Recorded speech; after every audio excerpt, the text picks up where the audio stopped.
Well, I don't have a lot of specific memories, but it all feels like this is what I remember Lahr looking like.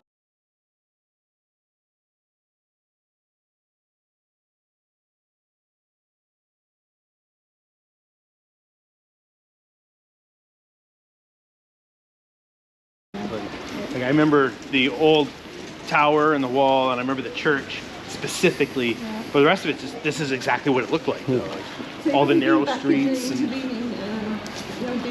like I remember this very distinctly. Wow.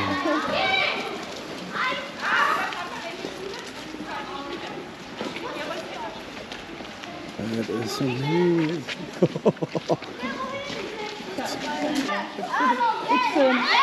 It's a very important part of our town, the Stork Tower, as you would have known it. Oh yeah, the Stork Tower, yeah. It looks a little bit different back then because I think there was a wall surrounding it, and I've looked at old photographs, but now it's very open. The Storks have returned 2 years ago. Yes. Wow, really? Yeah. So that's what that's a sign is up of, on top, the nest? A sign of hope, yes. Wow. Yeah, because I don't. There was no storks when I was. They called it that, but. It was for some Wow. decades. There were no storks, but now. It's so good that they're there. Actually, it kind of gives a little bit of a warm feeling. Yeah.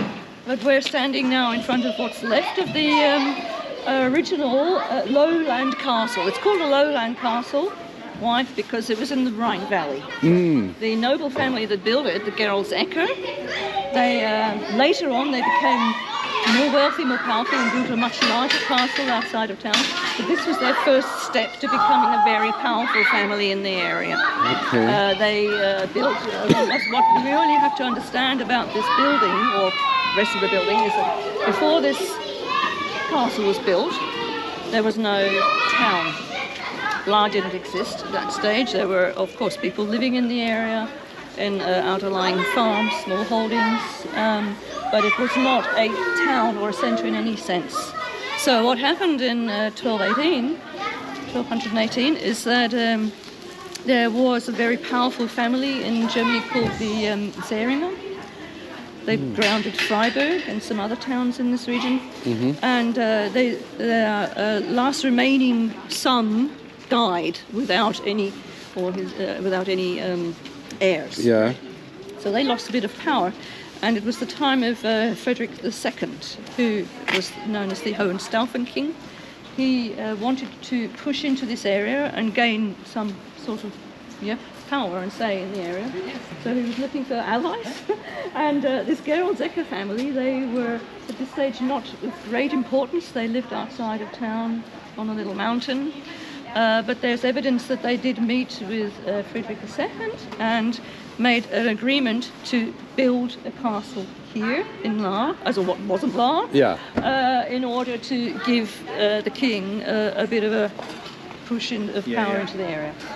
So he actually was most likely the person that financed this very impressive, at the time, very impressive castle. The castle of what we see now is just his last remaining tower and 2 supporting walls. But in fact, its dimensions were over 40 meters in all directions, quadratic. We can imagine if we look at this little... Oh, the tree's hiding it. There's a little picture. Well, okay. I didn't think about that. The tree's hiding a little picture, but you can get a little idea. Oh, yeah. There were 4 corner towers. They were round, and they were jutting out outside of these very thick stone walls. So they made an impression of force, of power, of military, military might, and as a deterrent to any thoughts of coming and getting into this castle from English people. You can see here how they extended out. And if we walk across the other side, let's see. So amazing, huh? Oh, wow. So you can also appreciate how these stones were hewn. They are called bosenquader. I've forgotten what they're called in English, but they're hewn stones with a convex appearance. Also creating this threatening look. Oh. If it was flat, you know, it looked kind of smart and city-like. That's Yeah, yeah. But interesting. they were convex, so that this came out further from the surface of the Yeah, wall. yeah. Huh. Very thick, those were 3 meters high, 3 meters deep. And as I said, originally we're standing in the area of the floor, of the first floor of the living areas here, and we go across back Right. the wall. As you can see in the ground, the town planners have put in the contours of the castle. Right. And also the contours of this area, the Palais Palace. Okay. Contours of the original Palais. Which would have been where the noble family spent their time. Yeah. And the Fantastic. gate into the main central area was more or less in the middle of the market square. Wow. Okay. So the building extended then across to where you can roughly see where this big building begins. There's another Yeah. Yeah. So you get an idea of dimensions of this original building. It's huge. It was huge. Yeah. the That is castle. fascinating. And as I said, we're standing on the first floor because in the intervening centuries, of course, buildings have fallen down, been built up, Yeah. fallen down again, been built up. Yeah. So we're standing more or less on 800 years of history because, as I said, this building would have been then even taller as we're now seeing. Huh. The Fascinating. building, or the castle, over the course of the following years after 1220 when it was built, Yeah. and then the following, what then happened, 1278, the increasing amount of people had come up to live around around this castle. Yeah. Yeah. Put up little huts and built little buildings and Yeah. outbuildings. They were mostly traders, people who would serve or provide something for the inhabitants of the castle. Yeah. So Lahr's family, the Geroldzecke, thought, well, we really have to found a town. And the town was then founded in 1278 with the first town charter. And that's the date where we say Lahr existed really, from 1278. Wow. Very cool. And at that stage they also built then the first city wall, which you probably might remember bits of. We'll go around and pass some of them in a minute.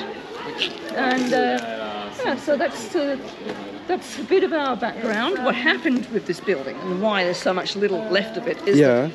that as the years and decades and centuries went on, the Geroldzecke family, of course, as it was, there was a lot of power struggles and changes of inheritances, intermarriages, loss of power. First they became very steeply wealthy. They found silver mines outside of the town, built their enormous great big castle further outside of the town, Hohengeroldzek, which might ring a bell with you. Yeah. That was up on the hill, right? Yeah, that's right. Yeah. We used to go up there and play. Beautiful. Yeah. So that's Oh, that's exciting. That's very cool. Thank you, John. close the door. Whoa. If I could. All right. Nice. Up we go. Great. Thank you. This is very exciting. Beautiful. Man. Huh. Incredible sandstone.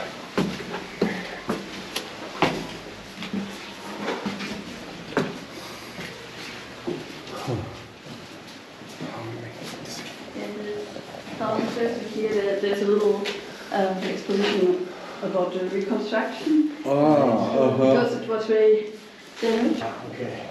Wow. I think there had been a reconstruction in, I don't know, like 1950s, and it was made with the wrong material.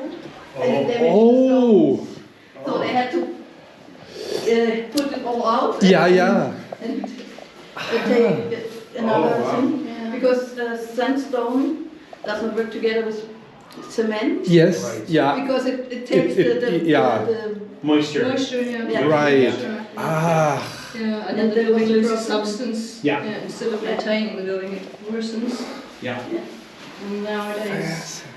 there's much more knowledge about how to Yeah. maintain a building of this age. Oh.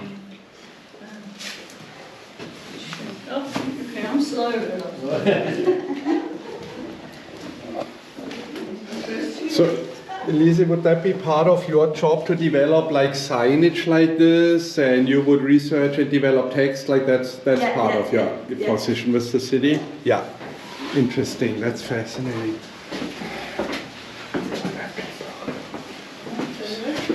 I have to work for a church in one of the villages outside. Oh. And it's like a year now that they ask me, and I always have other stuff, and I have no idea how to deal with the middle-aged dress code. Oh yeah. Because there are different interpretations, and I have no idea which one is the right one. But hopefully this winter I will finish that. Nice. This is.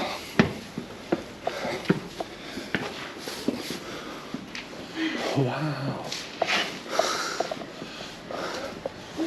Oh. Oh, he's Yeah, where coming. did Matt?